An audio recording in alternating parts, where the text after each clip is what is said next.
So yun mga migs, welcome back sa channel natin dito sa biyahe ni Dins, no? So ngayon mga migs, magagawa tayo ng eye splice. So ang kailangan natin ay itong mga bagay na to, no?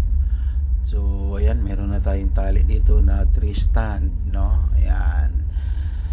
So ito yung eye splice natin. Alright, so kailangan lang natin ng tape, no? Para malagyan natin ng tape yung bawat strand para hindi masisira siya pag nag-i-insert na tayo, no? So ayan, lalagyan muna natin ng mga tape yung dulo-dulo, yung bawat strand mga migs, no? Kasi 3 strands to, gawa tayo ng eye splice. So ayan, no, lalagyan na natin ng mga tape yung bawat dulo para hindi tayo mahirapan sa pag-insert.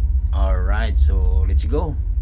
So bago ang lahat mga migs, no, hanapin natin yung pinaka gitna, no, yung pinaka gitna ng strand, no.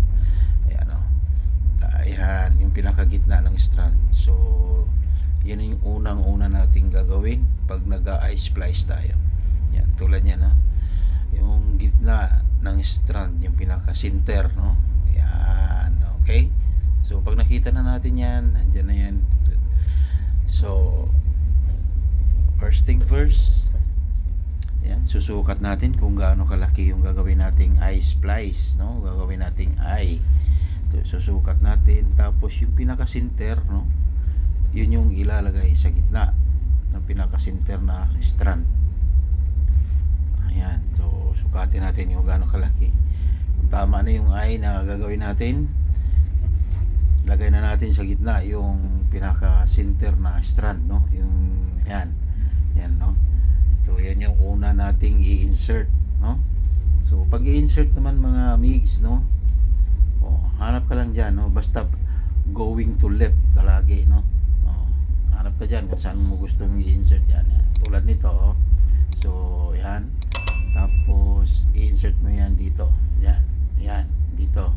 So buka mo na lang yan, tapos i-insert mo na yung center, no? So dyan tayo mag-uumpisa, pa kaliwa lagi. Alright, so ayan mga migs, no, na pakaliwa talaga lagi yung pagpasok para hindi magulo, no? So ayan, umpisa na natin ipasok yung una, yung center muna, no, center na strand yung ating uunahin. So ayan, meron ng isa, no. So na ilagay na natin yung isa. So ikutin naman natin yan, ikutin natin pa kanan, no, para ma-insert natin yung pangalawang strand, no. Yan, kung ano yung, kung saan ka nag-insert nung una, yung sumunod doon ka naman mag-insert, no. Oo, yung sumunod na strand. Oo, yan, yan, 1/1 lang yan, no. Yan, no? 1/1 yan. Alright, so nagawa na natin yung pangalawang strand na insert na natin. Pangatlo, to turn left natin, no, para ma-insert din natin yung pangatlong strand. So dito sa pangatlong strand, maraming nagkakamali dito. So ang gagawin lang natin yan, hanapin natin yung strand na hindi na-insertan, no. O yan, no, o ito, di ba? So dito yung una, ito yung hindi na-insertan. Alright, katabi lang nung unang in-insertan natin, dyan lang yan. Tapos pakaliwa lagi ang pag-insert, no. Yan, so katabi lang yan ng una nating in-insertan na strand, para hindi magulo, kasi maraming nagkakamali dyan, no. So ayan, nakagawa na tayo ng eye.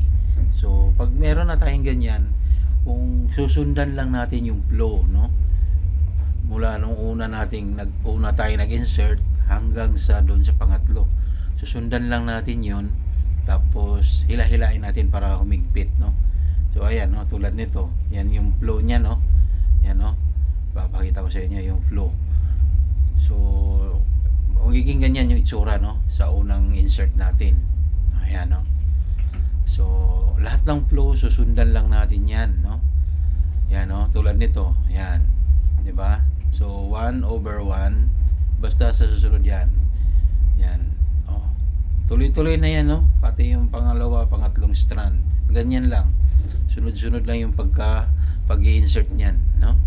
Yan, tuloy-tuloy na lang yan hanggang sa maubos yung strand na may pasok lahat, no?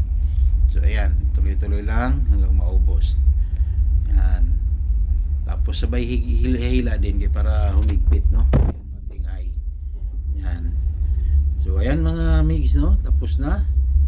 Ganun lang kabilis, no? Ang paggawa ng eye splice. Alright. So meron na tayong eye splice mga migs.